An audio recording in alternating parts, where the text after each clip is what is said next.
Hello everyone. तो पिछली कक्षा में हमने क्लास 6 की राजस्थान अध्ययन की चैप्टर नंबर 3 के जो एमसीक्यू हैं वो कंप्लीट किए थे। अब हम अध्याय नंबर 4 के एमसीक्यू कंप्लीट करने वाले हैं। तो ये सीरीज़ क्या है, बहुत शानदार चल रही है, तो आप लोग बने रहिए इसके साथ, क्योंकि एक भी क्वेश्चन जो है वो छोड़ा नहीं गया है।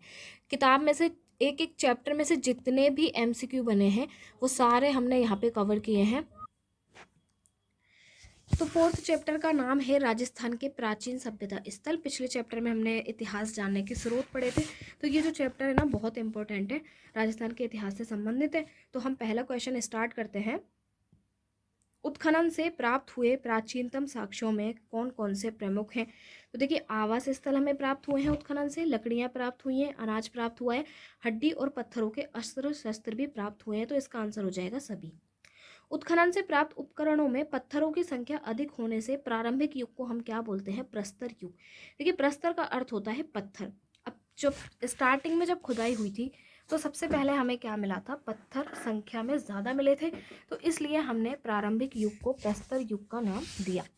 निम्न में से किस युग के उपकरण मुख्यतः बनास, गंभीरी, बेड़ज और चंबल नदी की घाटियों और शैलाश्रों में बहुतायत में मिले हैं? तो वे कौन से युग के उपकरण हैं? तो प्रस्तर युग के ही उपकरण इन सब की घाटियों से मिले हैं। प्रस्तर युग के पश्चात किस युग के अवशेष प्राप्त हुए हैं? देखिए, ताम्र और कांस्य युग। देखिए, सबसे पहले पत्थर आता है, उसके बाद तांबा और कांस्य, ओके, और उसके बाद आता है लोह युग। तो ये पूछ रहा है कि प्रस्तर युग के बाद किस युग के अवशेष प्राप्त हुए हैं? लोह युग के भी और ताम्र और कांस्य युग के भी। तो इसका आंसर हो जाएगा ए और बे दोनों। निम्न में से मानव ने सर्वप्रथम किस धातु का उपयोग करना प्रारंभ किया था? तो अगर धातु की हम बात करें तो पहले ताम्र युग आया था पत्थर युग के बाद, तो धातु में तांबा आ जाएगा, लोहा बाद में आएगा। राजस्थान में ताम्र सभ्यता के अवशेष कहाँ से प्राप्त हुए हैं? देखिए, कालीबंगा से ताम्र सभ्यता के अवशेष प्राप्त हुए हैं, आहट से भी हुए हैं, गणेश्वर से भी हुए हैं। तो इसका आंसर हो जाएगा उपयुक्त सभी। नेक्स्ट क्वेश्चन है, किस पुराविद ने दृशदती और सरस्वती नदी घाटी में करीब 2 दर्जन पुरा स्थलों की खोज की थी? तो देखिए, अमलानंद घोष जो है ये एक इंपॉर्टेंट व्यक्ति हैं। इन्होंने दृशदशी नदी और सरस्वती नदी की घाटी में 2 दर्जन पुरा स्थलों की खोज की। कालीबंगा सभ्यता स्थल किस नदी के किनारे स्थित है? तो हमें पता होना चाहिए, घग्गर नदी के किनारे स्थित है। निम्न में से किस जिले में कालीबंगा सभ्यता स्थल स्थित है? तो ये है हनुमानगढ़। ओके, कालीबंगा का शाब्दिक अर्थ होता है काली चूड़ियाँ। कालीबंगा सभ्यता की सर्वप्रथम खोज किसने की थी? तो सबसे पहले जो खोज की थी वो अमलानंद घोष ने की थी 1951 से 52 के बीच में। किसके निर्देशन में कालीबंगा में खुदाई हुई थी? खुदाई की अगर बात की जाएगी तो बीबी लाल और बीके थापर। तो लाल और थापर इन दोनों ने खुदाई करवाई थी, लेकिन अगर खोज की बात करें तो खोज अमलानंद घोष ने की थी। कालीबंगा से संबंधित निम्नलिखित कथनों को पहचानिए। कौन सा कथन सत्य है? सत्य कथन पूछ रहा है। देखिए, पहला, यहाँ से खुदाई में सिंधु सरस्वती सभ्यता काल का एक नगर मिला है। बिल्कुल सही है, क्योंकि कालीबंगा सभ्यता को सिंधु सभ्यता से जोड़ा जाता है, तो यहाँ पर सिंधु सरस्वती सभ्यता का एक नगर मिला है। कालीबंगा में मकानों में कच्ची ईंटों का प्रयोग किया गया है। बिल्कुल सही बात है। मकानों में 4-5 बड़े तथा कुछ छोटे कमरे होते थे। ये भी सही बात है। तो इसका आंसर हो जाएगा उपयुक्त सभी कथन सत्य है। किस सभ्यता में गंदे पानी के निकास हेतु लकड़ी व ईंट की नालियां बनी हुई थी? तो देखिए, नालियों की बात आ जाएगी तो वो कालीबंगा सभ्यता में बनी हुई थी। किस सभ्यता स्थल से चबूतरे मिले हैं जिन पर अग्निकुंड और वेदिकाएं बने हुई हैं? तो ये भी कालीबंगा। तो कालीबंगा को लेकर जितने भी फैक्ट हैं वो याद रखना, ये एक इंपॉर्टेंट सभ्यता है। निम्न में से किस सभ्यता स्थल से दूसरे टीले के उत्खनन में एक दुर्ग के अवशेष मिले हैं? ये कालीबंगा सभ्यता ही है। किस सभ्यता स्थल की नगर योजना सिंधु सरस्वती सभ्यता की नगर योजना के समरूप दिखाई देती है? कालीबंगा ही, क्योंकि कालीबंगा जो है वो सिंधु घाटी सभ्यता की नगर योजना के समरूप दिखाई देती है। जिस सभ्यता से नगर की प्राचीर के बाहर जोती हुई कृषि भूमि के साक्ष्य मिले हैं। देखिए, जुती हुई कृषि भूमि, तो ये जो प्रथम साक्ष्य मिला है जुती हुई भूमि का, वो भी कालीबंगा से ही मिला है। कालीबंगा के विषय में निम्नलिखित कथनों में से कौन सा कथन अब हमसे असत्य कथन पूछा है? कालीबंगा से खुदाई में गाय के मुख वाले प्याले एवं तांबे के बेल मिले हैं। बिल्कुल सही बात है, हमें गाय के मुख वाले प्याले मिले हैं और तांबे के बेल भी कालीबंगा से मिले हैं। कालीबंगा से खुदाई में कांस्य दर्पण मिला है और हाथी के दांत का कंगा भी मिला है। ओके। कालीबंगा से खुदाई में मिट्टी के बर्तन मिले हैं, कांच की मणियां मिली हैं और खिलौने भी प्राप्त हुए हैं। कालीबंगा से ईंट पकाने के भट्टे के साक्ष्य मिले हैं। बिल्कुल नहीं भैया, ईंट पकाने के भट्टे के साक्ष्य कालीबंगा से नहीं मिले हैं। पहला, दूसरा, तीसरा बिल्कुल सही है। तो इसका आंसर हो जाएगा दे, क्योंकि इन्होंने हमसे असत्य कथन पूछा है। निम्न में से कालांतर में नदियों का पानी सूखने और मरुस्थल के बढ़ने से जो समृद्ध बस्ती उजड़ गई थी वह कौन सी है? कालीबंगा। देखिए, कालीबंगा का जो समाप्त होने का या उजड़ने का जो कारण बताया जाता है वो है कि सूखा वहां पर पड़ा था बहुत ज़्यादा, मरुस्थल बहुत ज़्यादा बढ़ गया था, इसकी वजह से यह सभ्यता उजड़ गई थी। आहड़ सभ्यता किस नदी के किनारे विकसित है? देखिए, आहड़ सभ्यता जो है वो उदयपुर में आयड़ नदी या फिर बेड़च नदी के किनारे पर स्थित है। आहड़ सभ्यता स्थल किस जिले में स्थित है? तो ये उदयपुर में स्थित है। अब कौन सी सभ्यता स्टार्ट हो गई? आहड़ सभ्यता के क्वेश्चन आएंगे सारे। आहड़ सभ्यता को स्थानीय लोग किस नाम से जानते थे? देखिए, आहड़ सभ्यता को धूलकोट के नाम से भी जाना जाता था। ताम्रवती या तांबावती नगरी के नाम से किस सभ्यता स्थल को जाना जाता है? आहड़ सभ्यता को ही ताम्रवती या तांबावती नगरी के नाम से जाना जाता है। देखिए, तांबे के औजारों का निर्माण केंद्र होने के कारण आहड़ को ताम्रवती नगरी के नाम से जाना जाता था। क्यों जाना जाता था? क्योंकि आहड़ में तांबे के औजारों का निर्माण होता था बहुत ज्यादा। नेक्स्ट क्वेश्चन है, किस सभ्यता में से एक मकान में 4-6 चूल्हे मिले हैं? संयुक्त परिवार या सामूहिक भोजन विधि को इंगित करता है। मतलब एक ही परिवार में कितने चूल्हे हैं? 4 से 6 चूल्हे हैं, तो हो सकता है कि वो संयुक्त परिवार हो। तो वो कहाँ से हमें मिला है? आहड़ सभ्यता से मिले हैं। 10वीं या 11वीं शताब्दी में आहड़ को किस नाम से जाना जाता था? ठीक है, आहड़ को, तो इसका नाम आ जाएगा आघाटपुर। ठीक है, आघाटपुर के नाम से आहड़ सभ्यता को जाना जाता था। किस सभ्यता स्थल से एक भट्टी नुमा चूल्हा मिला है? इससे यह माना जाता है कि यहाँ तांबा पिघलाया जाता था। तो देखिए, तांबे का केंद्र कौन सा था? आहड़ सभ्यता था। तो इसका आंसर भी क्या हो जाएगा? आहड़ हो जाएगा। आहड़ सभ्यता से संबंधित सत्य कथन हमसे पूछा है। यहाँ के मकानों की दीवारें पत्थर व मिट्टी से बनी होती थी। बिल्कुल सही बात है, पत्थर एवं मिट्टी से बनी हुई। यहाँ के मकानों की छतें बांस व केलू से बनी होती थी। ये भी इंपॉर्टेंट फैक्ट है। यहाँ उच्च कोटि के चावल, देखिए आहड़ और चावल याद रखना। तो आहड़ चावल किससे संबंधित है? आहड़ सभ्यता से संबंधित है। तो इसमें क्या है? उपयुक्त सभी कथन सत्य हो जाएंगे। किस सभ्यता स्थल से लाल एवं भूरे रंग के अलंकृत मृद भांड मिले हैं? तो आहड़ सभ्यता से लाल और भूरे रंग, ये याद रखना है हमको। कहीं पे नीला रंग दे देता है, कहीं पे कुछ दे देता है, तो लाल और भूरे रंग वाले जो मिले हैं वो आहड़ सभ्यता से मिले हैं। आहड़ संस्कृति के लोग निम्न में से किस धातु से परिचित नहीं थे? तो देखिए, चांदी से परिचित नहीं थे, वो लोहे से परिचित थे, टिन और तांबे से भी परिचित थे, लेकिन चांदी से परिचित नहीं थे। बनास संस्कृति निम्न में से किस स्थल से संबंधित है? अब बनास नदी आ जाती है, तो बनास संस्कृति जो है वो आहड़ से ही संबंधित है। निम्न में से कौन सी वस्तु आहड़ सभ्यता स्थल से संबंधित नहीं है? देखिए, लाल और भूरे मृद भांड मिले हैं आहड़ सभ्यता से। ठीक है, चावल का संबंध भी आहड़ सभ्यता से है और ताम्र का तो वो केंद्र ही था। लेकिन चित्रित धूसर मृद भांड है, ये आहड़ सभ्यता से नहीं मिले हैं। आहड़ सभ्यता के संबंध में निम्न में से असत्य कथन हमको बताना है। तो असत्य कथन देखते हैं। धूलकोट के 1951 से 52 ईस्वी में हुए उत्खनन में तश्तरियाँ, दीपक और धूपदानियाँ प्राप्त हुई हैं, ये सही है। यहाँ से उत्खनन में कटोरियाँ, मटके, कलश, चूड़ियाँ और खिलौने मिले हैं आहड़ सभ्यता से। यहाँ से उत्खनन में चित्रित धूसर मृद भांड, ये गलत है, हमने ऊपर ही पढ़ा है, ये क्वेश्चन गलत है। तो ये जो है ऑप्शन ये गलत हो जाएगा। यहाँ से लाल और भूरे रंग के मृद भांड मिले हैं। यहाँ से उत्खनन में 26 किस्म की मणियाँ, 6 तांबे की मुद्राएं और 3 मोहरें प्राप्त हुई हैं। तो देखिए, ये जो फैक्ट्स है ना, ये आपको रटने ही पड़ेंगे, यहीं से क्वेश्चन फंसते हैं। आप उठा के देख लीजिए पुराने क्वेश्चंस को। नेक्स्ट क्वेश्चन है, प्राकृतिक प्रकोप से विध्वंस हुई आहड़ सभ्यता के लोगों ने उत्तर पूर्व और दक्षिण पूर्व की ओर कौन से स्थान बसाए थे?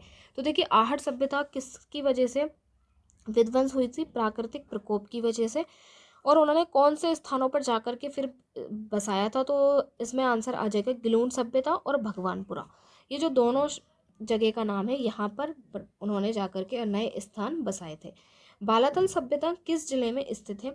बालाथल जो है ये भी उदयपुर में है, और इससे पहले हमने आहड़ पढ़ी है, वो भी उदयपुर में ही है।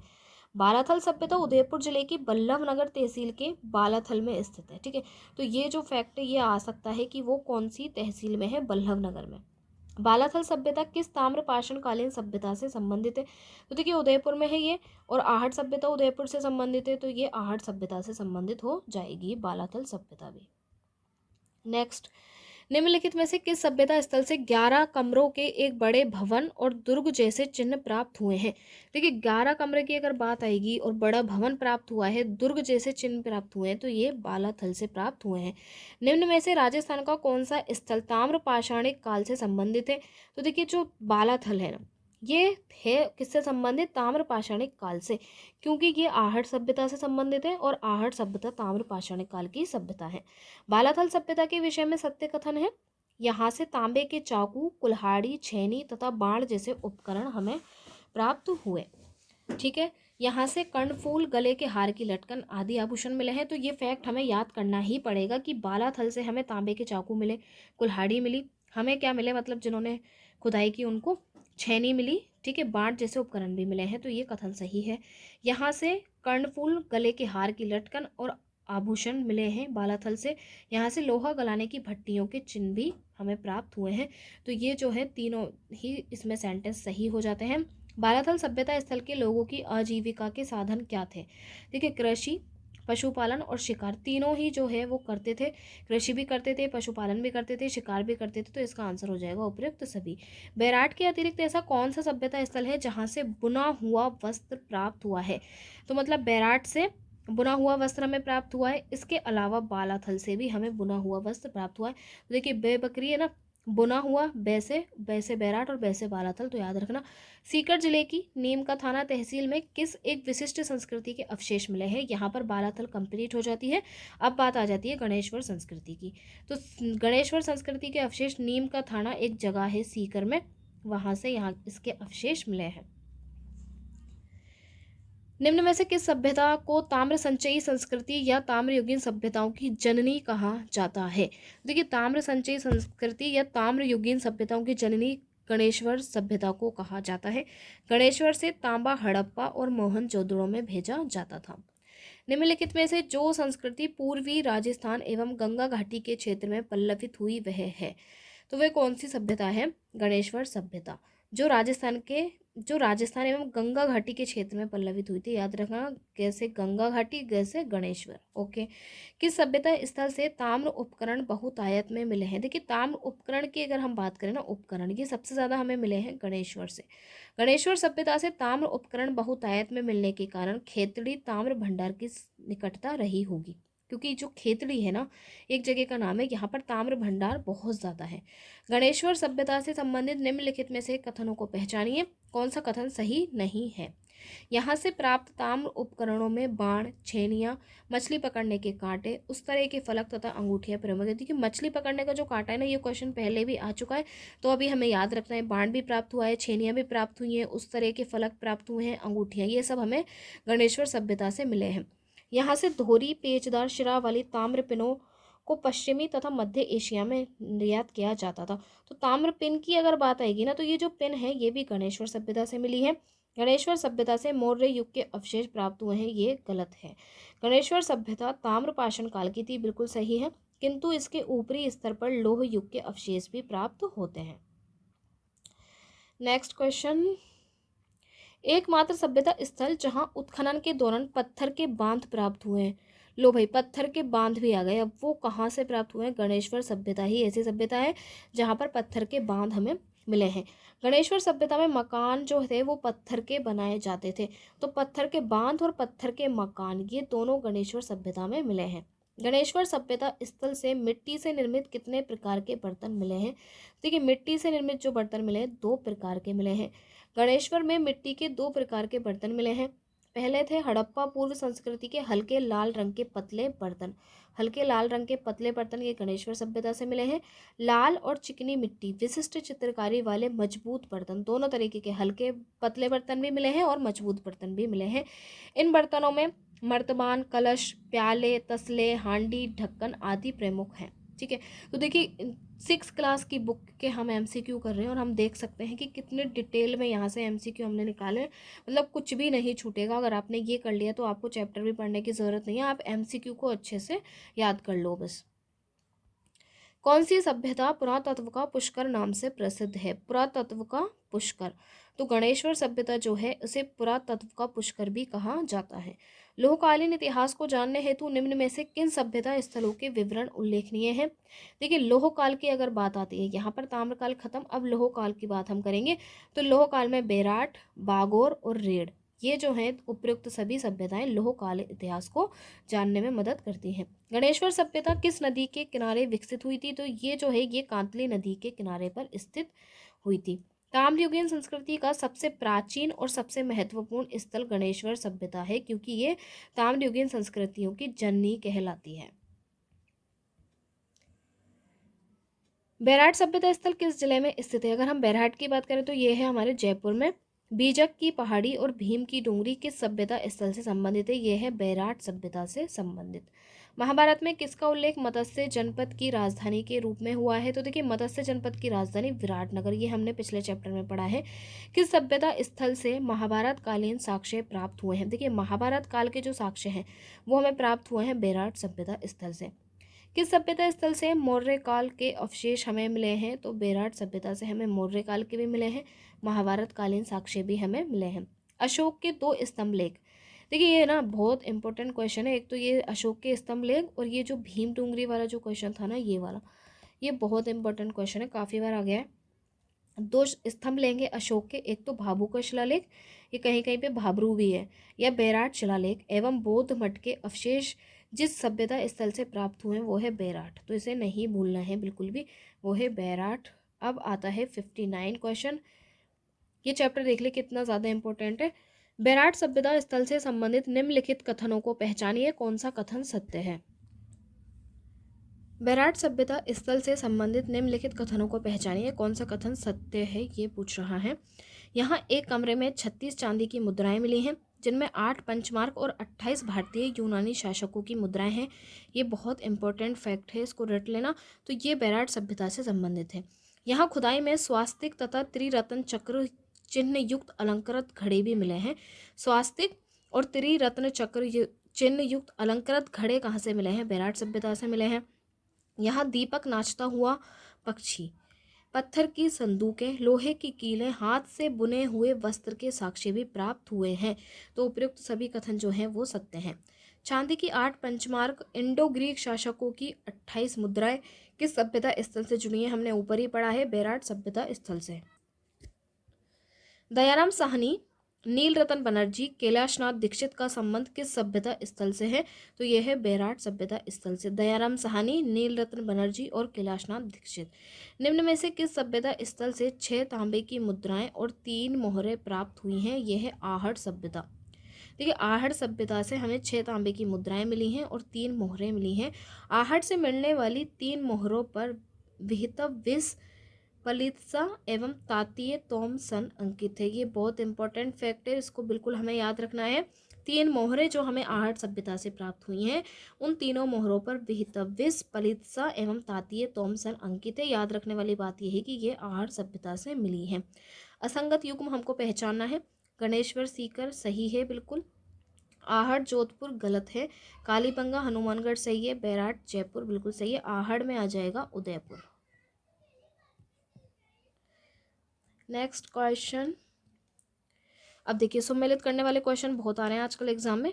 तो देखिए, हमें कालीबंगा को सम्मिलित करना है, आहड़ को, गणेश्वर को। एक तरफ नदी दी गई है कि कौन सी सभ्यता किस नदी पर स्थित है, ठीक है। तो देखिए, कालीबंगा जो है उसकी अगर हम बात करें तो वो आपके आ जाएगा घग्गर नदी पर, ठीक है, ये घग्गर नदी पर स्थित है। आहड़ सभ्यता जो है वो आयड़ नदी पर स्थित है। गणेश्वर सभ्यता जो है कांतली नदी पर स्थित है, और बैराट सभ्यता जो है वो बाणगंगा नदी पर स्थित है। तो ए में 4 ये आ जाएगा, डी में 1, ए में 4 डी में 1, तो इसका आंसर ये आ जाएगा। कालीबंगा घग्गर नदी पर, आहड़ जो है वो आयड़ नदी पर है, गणेश्वर कांतली नदी पर, और बैराट बाणगंगा नदी पर है। निम्न में से कौन सा युग्म सम्मिलित नहीं है? अब इसमें भी आगे सभ्यता और खोजकर्ता की बात है। तो कि कालीबंगा की खोज अमलानंद घोष बिल्कुल सही है। आहड़ की बात करें तो अक्षय कीर्ति बात सही है। गणेश्वर की बात करें तो रतन चंद्र अग्रवाल, ये भी सही है। बैराट में BR मीणा नहीं आएगा, तो इसका आंसर हो जाएगा द। सांभर एवं जोधपुरा सभ्यता किस जिले में स्थित है? देखिए, जोधपुरा जो है ना वो जयपुर में है। और सांभर की भी बात करें तो ये भी कहाँ है, जयपुर में है। बागोर सभ्यता किस जिले में स्थित है, बागोर सभ्यता जो है वो भीलवाड़ा में स्थित है। गिलूंड एवं पचमाथा सभ्यता स्थल किस जिले में स्थित है, गिलूंड एवं पचमाथा ये राजसमंद में स्थित है। नगर सभ्यता जिस जिले में स्थित है वह जिला है टोंक, वर्तमान टोंक जिले में है नगर सभ्यता।